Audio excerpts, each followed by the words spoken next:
Hi there, Lee Farnell, and welcome to Leading Your Best Life. Now today I'm going to answer this question. Why is asking the question, do you understand, a dumb question? What the hell are you talking about, Lee? Look, we see it in coaching, we see it in teaching, we see it in so many different places. Do you understand? Do you understand me? Are you clear on what I'm saying? Just guess what? That is a problem. You're going to hear about it just after this announcement. If you sell business to business, you really do need to be listening to what I'm about to say in the next 30 seconds. Here is a package of coaching training to actually transform your sales. We think you can triple your sales in the next 14 days with this CZ6 system. You can increase your average deal size and your profit margins. You can motivate your team and yourself to perform better. You can close more deals faster, so you increase your conversion rate quicker and you reduce stress and have a lot more fun in your business. This is a super comprehensive package where you are going to get a whole lot of coaching training. Forget that. You're going to get results. You're going to get inspiration. You're going to change your life in the next 14 days or even less. Listen to what people say. Lee's tools have had a real increase to my business. We've increased and hit our targets by a factor of 10. Absolutely fantastic. Sales are up 28% and 40% up on last year to date. It goes on and on. There's been a 40 to 50% improvement. It goes on and on, folks. Find out more. If you're committed and serious about growing your sales, you'll find out more. Click the button below and get involved, and I'll see you on the other side. Thanks for listening. See you soon. Welcome back. The question, do you understand? Do you understand? Do you understand me? Do you understand me? Are you clear on what I'm saying? I mean, why are they dumb questions? You're saying, come on, Lee, it's a bit harsh saying they're dumb questions. Well, the fact of the matter is, let's just think about what happens when you ask that kind of question. Do you understand? What are the two possible answers? It's either yes or no. It's a closed question. The person can only answer yes or no. What you really want is to find out which part don't they understand. And not only that, you don't want to make it threatening. Let's just go through, because I actually put this in and said, what would be 5 reasons of asking, do you understand? Why would that be a dumb question? Well, one, it puts people on the spot, particularly the younger they are, say coaching kids basketball or water polo or swimming or in a classroom, let alone when you're dealing with adults. But it's the mind, the questions, we say this, the mind follows the question. Do you understand? So the question is, do I understand? Do I not understand?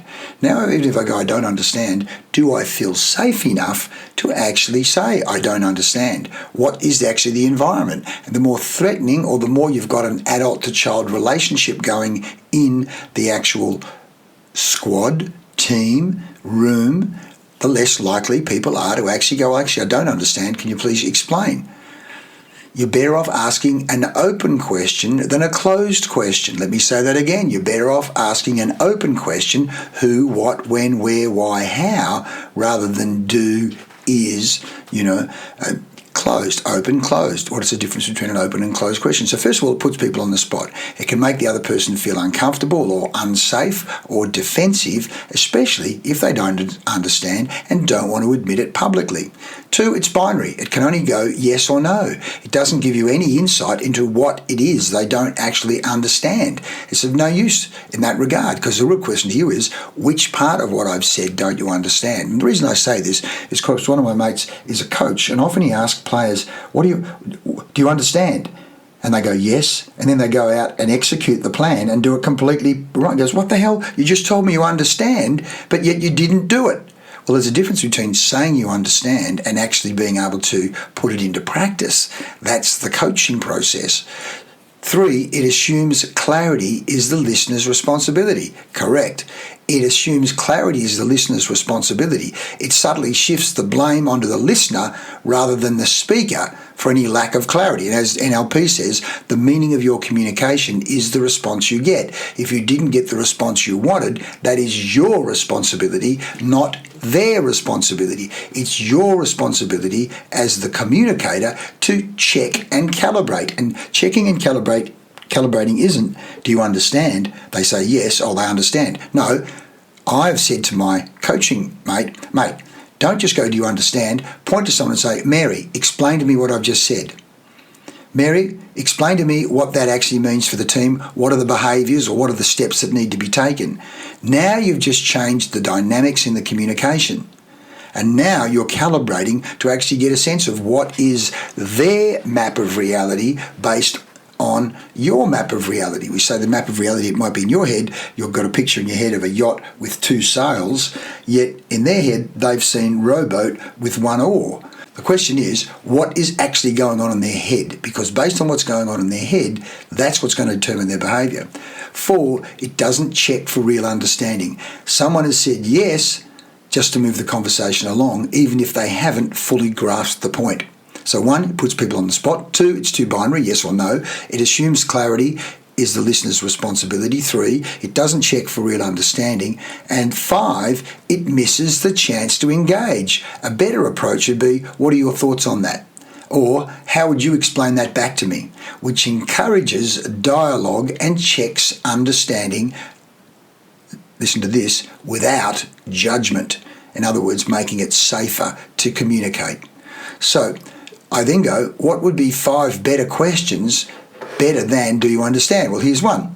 1, how would you explain this in your own words? It encourages them to articulate, plus you get to calibrate and check what picture is going on in their head, plus it gets a chance for you to both improve it or build on it or correct it and reinforce more detail. 2, what part of this makes the most sense to you and what's still unclear. So it helps identify specific areas of clarity or confusion. 3, how do you see this applying to your situation? Checks understanding by connecting it to real life use. In other words, okay, Mary, based on what I've said, explain it back to me and tell me what your role in that plan is. Or tell me what you're going to do based on what I've just said. Because what we know is, in terms of Cialdini's principle of consistency and commitment, when someone in their head goes, well, what I'm going to do is ABC, I'm going to swim in deep, or I'm going to pass the ball high, or I'm going to work late tonight, or I'm going to do a Gantt chart in the project plan, or I'm going to make sure I follow the agenda at the next meeting, or I'm going to make sure I do a summary and remind people of who's going to do what at the end of the meeting. What are the specific action steps? Because so when they say they're going to do it, they're far more committed to actually doing it. They're far more likely to do it. So 3, how do you see this applying in your situation? So it checks understanding by connecting to real life use. 4, can you walk me through how you're going to do this step by step? Test the comprehension by prompting the action and get specific, because again, from an NLP point of view, you want people picturing in their head step by step, or from an auditory point of view, what they're going to say to themselves or others, or how they're going to feel, what state they're going to be in when they're going to go into attack or defense or run the meeting or go into that sales situation or get feedback or give feedback. Break it down. 5, what questions do you have about this? Invites them to express any doubts without feeling like they've failed to understand. In other words, they feel like dummies. So, these are critical points to help you be a better communicator, better leader, better coach, better influencer of change, better influencer of transformation.